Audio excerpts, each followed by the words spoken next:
Running back coach Jim Mastro joins us here, day 3, first day in Lewiston. Things get real for you when the pads come on. That's when the running backs can really do some work, right? Exactly. In the first 2 days, we call it being in pajamas. There's really not a whole lot. I mean, it's just Basketball shorts. It's unrealistic, but yeah, today was the first day in pads, and it's always fun to kind of get out and see it happen again. Talked to Gerard today and observed the other guys. You are bringing back the same crew that was the most productive unit in the league last year. So how do you run that back, and what is the next level? What's the next step? How do you push these guys? Well, you push them with competition. And since they're all four really the same guy, you just make them compete in absolutely. Making up things to make them compete in, just to make them compete. Who's first to the meeting, who can catch 20 balls in a. Just find ways to make them compete with each other, and just make sure they understand that it's competitive, and the depth chart's written in sand. It could change daily, and they have to understand that.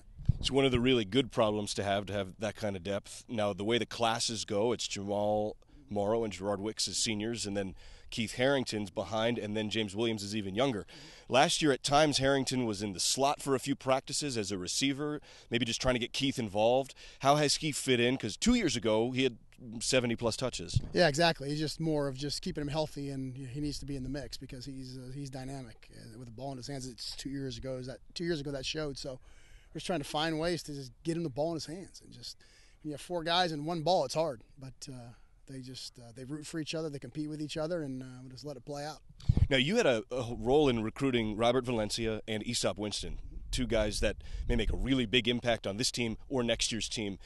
What was that recruiting process like, but maybe more importantly, what have they been like so far here in practice? Well, they came from San Francisco City College, which is one of the best in the country, so they're coming from a great program. Some junior college kids come here and they have a hard time adjusting because they come from programs that aren't so good, but they came from one of the top programs in the nation, so the learning curve for them has been less. It's been easier for them. They're both two competitive kids, and they're both in the mix. It's JC kids usually don't get in the mix so fast, but both those kids are in the mix to play this year. And so that's good for those two kids and good for us.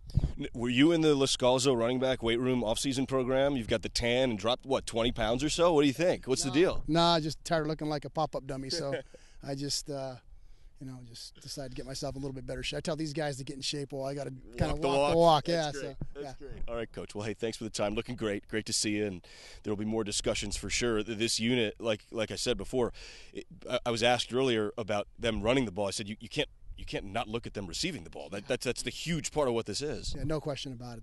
They're very dynamic. And the thing is, you got four guys who can all catch the ball. Usually it's one guy's got better hands than the other, and all four of these guys can catch it, and so they're gonna have to catch it. Best problem in the league. Jim Mastro, running backs coach. No question. Thanks. Thanks, Coach. All right, thanks, bro.